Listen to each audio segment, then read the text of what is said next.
qaybtanna waxaan uga hadlaynaa manduurka islaamiga ee caafimaadka ama aragtida caafimaad ee ku wajahan aragtida islaamka ee ku wajahan caafimaadka Islamic perspective of health. islaamka sidee buu u arkaa caafimaadka darajo xagee buu ka taagan yahay islaamka uma sheega caafimaad haddii uu sheegana ilaa heerkee buu gaarsiiyey maadaama aynu dad muslimiin nahay maadaama aynu dad Soomaali nahay oo aynu sheeganayno in aynu diintayada taabacsannahay oo ku dhaqannaa marka caafimaadka xagee buu kaga jiraa taana iyana waa arrin u baahan si aynu u gaarno muhiimadeena caafimaadka dhowridiisa ama take charge of your health iyana arrintan ayaan uga hadlaynaa fadhiga kan caafimaadka marka ugu horeysa sixa min nicmatillahi ta'ala waa nimco kamid ah nimcooyinka Allah subhanahu wa ta'ala uu nasiiyo doorkaas ayuu kaga jira oo waa nimcooyinka Allah subhanahu wa ta'ala uu bixiyo mid kamid ah weeyaan xagaysa kaga jirtaa xadiis nabigeena calayhi salaatu wasalaam baa wuxuu ku leeyahay caafimaadku is one of the greatest blessing after belief caafimaadku waxa weeyaan nimcooyinka Allah subhanahu wa ta'ala ama barakooyinka Allah subhanahu wa ta'ala uu bixiyo mid kamid ah kuwooda ugu waaweyn maxay tahay waa after marka laga reebo yaqiinta oo iimaanka ah ayaa waxa weeyaan waxa ku xigsanaya oo darajada labaad noqonaya caafimaadka waxaana u daliila xadiiskan oo dhahaya ma utiya ahadun ba'da al-yaqin khayran min ma'afah qofna lama siiyo yaqiinta dabadeed wax ka wanaagsan caafimaad wax ka wanaagsan oo aad helaysaa ma jirto yaqiinta dabadeed oo yaqiinta waxay noqonaysaa iimaanka islaamnimada number 1 qofka marka uu helo oo Allah subhanahu wa ta'ala uu ku hidaayeeyo iimaan oo uu noqdo qof muslima waa darajatu waahida nimcooyinka Allah subhanahu wa ta'ala uu bixiyo number 1 baad heshay dabadeedna caafimaadna wuxuu noqonayaa darajada thaniya ama darajada labaad ee qofka uu helayo doorkaas buu kaga jira islaamka marka waxa weeyaan haddii aan soo qaato tusaalooyin haddii cid hore waxa uga tiri caafimaadka health waxa weeyaan caafimaadku waa wealth real wealth la sheegaya ama qaninimada ama taajirnimada la sheegayo waa caafimaad qof baa yiri ee wuxuu yiri marka qofka kan not pieces of gold and silver dahab la urursado iyo maxaan ku rahdaa iyo silver la urursado ma ahan qinaaya ama ma keenayso taajirnimo iyo maxaan ku rahdoontinimo ma keenayso taajirnimadu haddaad doonaysid waxa weeyaan caafimaad hel ee lacag iyo dahab iyo dollar midkoodna ma ahan buu leeyahay ninkan waa nin la yaqaano oo loo yaqaano Gandhi Mahatma Gandhi ee India taariikhda weyn ku leh waxaa kaloo jira nin kale oo isagana philosopher ah oo loo yaqaano Virgil isna wuxuu yiraahdaa the greatest wealth is health qinaayad hodantinimo la helo ama taajirnimo qof uu gaaro meesha ugu sareysa waxa weeye qofku inuu helo caafimaad qof kale yiri inaguna haddaynu nahay Soomaali waanu leenahay mahmaahiyo iyo hadallo kale oo taa u dhigmo oo ah hanti waxba ma tarayso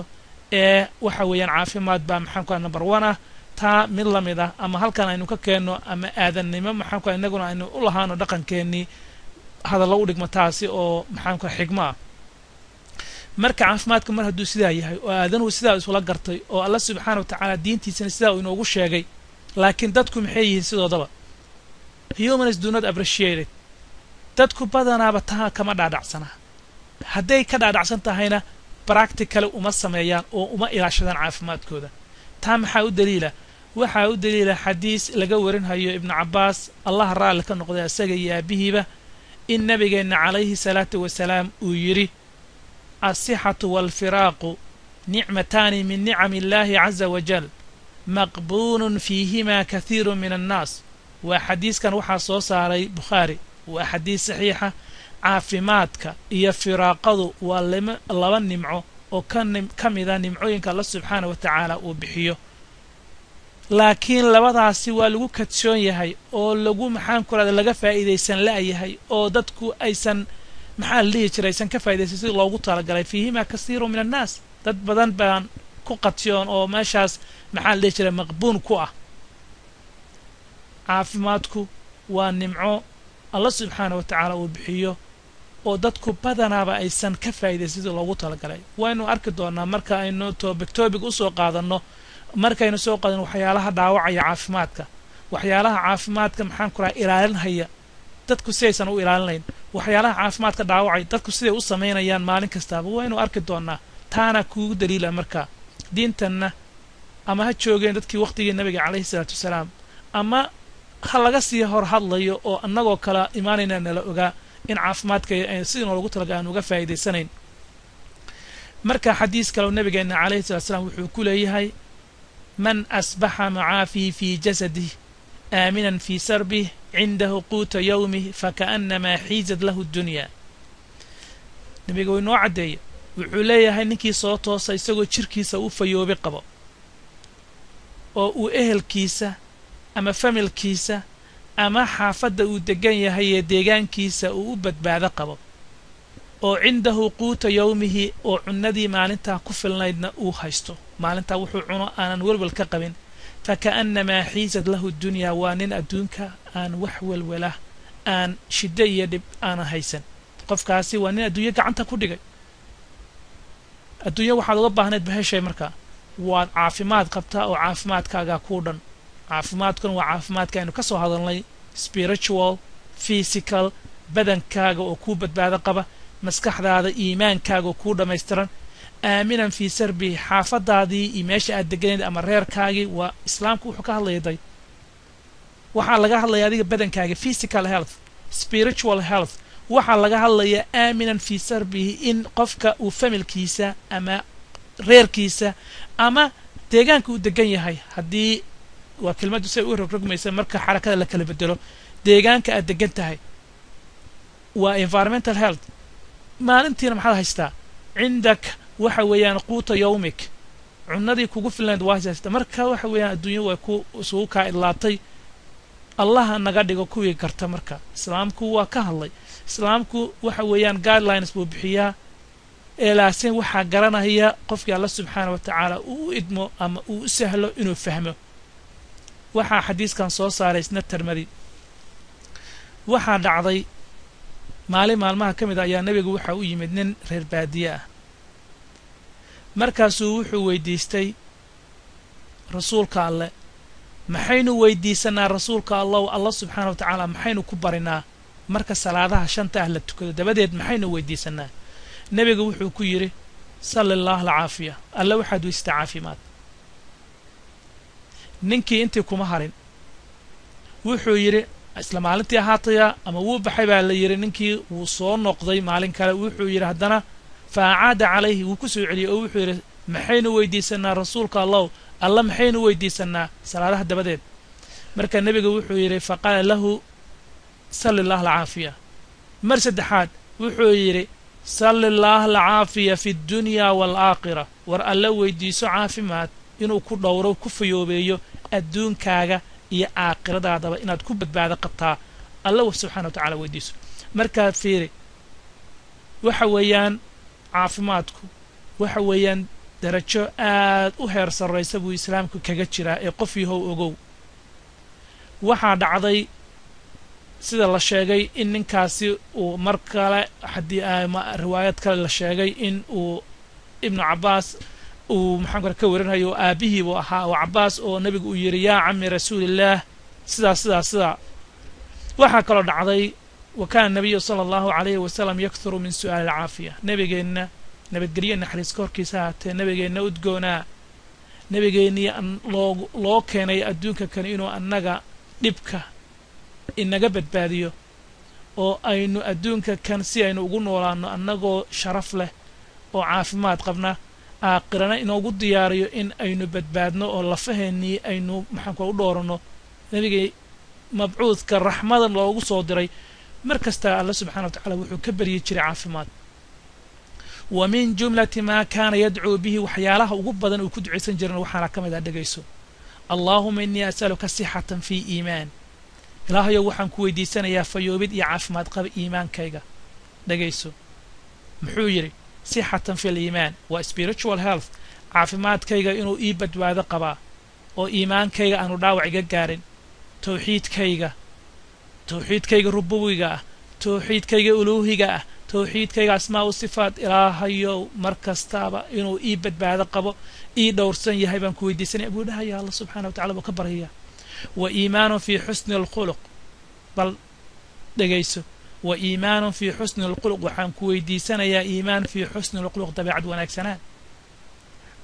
wanaagsanaan dabeecad wanaagsan xagee ka dhalataa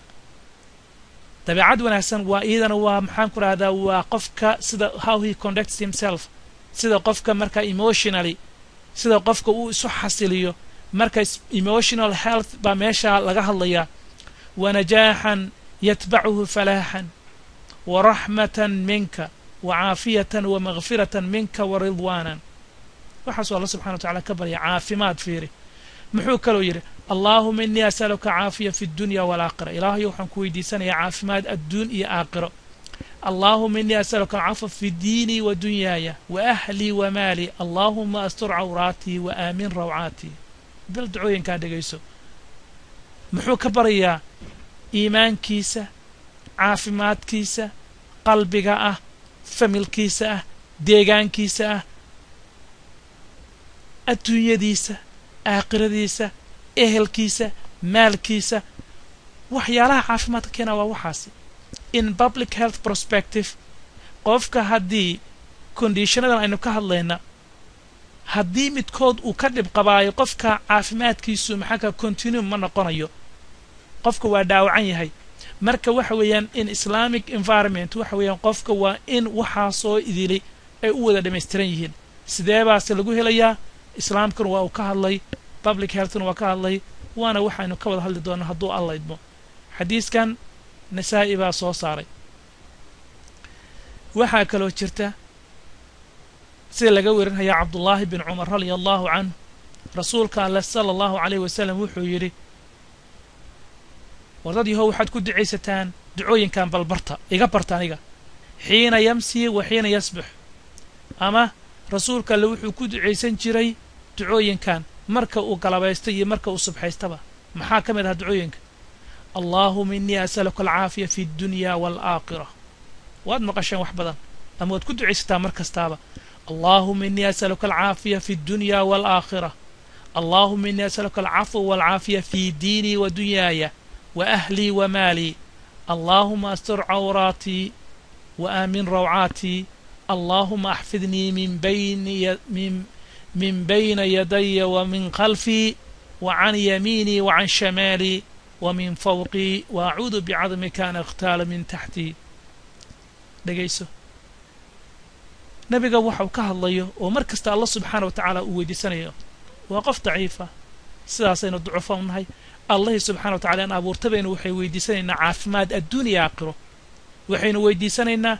in adduunkayaga iyo aaqiradayda ehelkayaga iyo maalkayaga in aynu deegaanka aynu ku nool ilaahayo noo dhowr nabadbaadi oo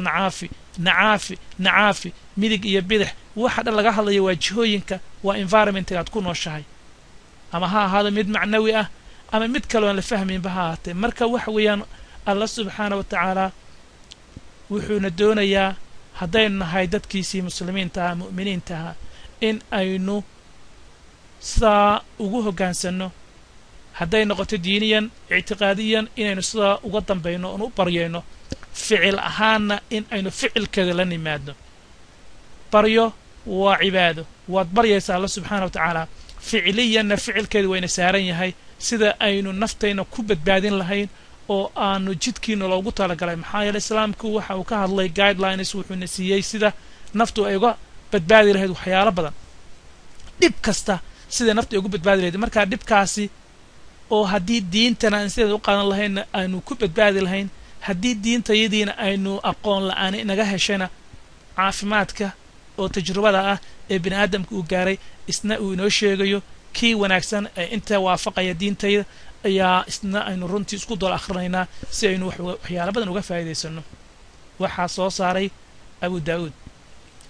marka muhiimadda waxa weeyaan caafimaadku waa darajada labaad in islaam after yaqiinta ayuu ku xigaa caafimaadka xadiiskii ugu horreeyay baa inoo sheegana marka caafimaadku waxa weeyaan